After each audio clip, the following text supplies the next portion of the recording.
Hello friends, അപ്പോൾ ഞങ്ങൾ എല്ലാവരും ഇപ്പോൾ ഉള്ളത് കോഴിക്കോട് റെയിൽവേ സ്റ്റേഷനിലാണ്. ഞങ്ങളുടെ ട്രെയിൻ എത്തിയിരിക്കുന്നു. ഞങ്ങൾ തലശ്ശേരിയിലേക്കാണ് കേട്ടോ പോകുന്നത്. എല്ലാവരും ഉണ്ട് കൂടെ. അപ്പോൾ ഇതൊരു നല്ലൊരു ഹാപ്പി ജേണി ആയിരുന്നു ഞങ്ങളുടെ. ഞങ്ങൾ തലശ്ശേരി എത്തി. അവിടുന്ന് ഇതൊരു ഓട്ടോ കയറിയിട്ടാണ് പോകുന്നത്. ഞങ്ങൾക്ക് അവിടെ ഒരു ഹൗസ് വാമിംഗ് ഉണ്ട്. അപ്പോൾ അവിടേക്കാണ് ഞങ്ങൾ എല്ലാവരും പോകുന്നത്. അവിടെ എത്തിയ ഉടനെ വെൽക്കം ഡ്രിങ്കും സ്വീറ്റ്സും ഒക്കെ ഉണ്ടായിരുന്നു കേട്ടോ. നല്ല ഇഞ്ചി ഇട്ടിട്ടുള്ള നാരങ്ങ വെള്ളമായിരുന്നു.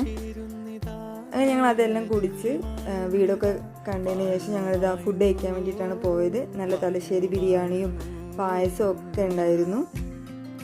എല്ലാവരും തന്നെ നന്നായിട്ട് ആസ്വദിച്ച് കഴിക്കുകയാണ്. നല്ല ടേസ്റ്റ് ഉണ്ടായിരുന്നു ഫുഡ്. അതിനുശേഷം ഏട്ടന്മാരും എല്ലാവരും കൂടി തന്നെ അവിടുന്ന് ഫുഡൊക്കെ കഴിച്ചു. ഞങ്ങൾ അവിടെ എല്ലാവരോടും യാത്രക്കൊക്കെ പറഞ്ഞ് വീണ്ടും നാട്ടിലേക്ക് വരികയാണ്. അപ്പോൾ അത്രയേ ഉള്ളൂ. ബായ്.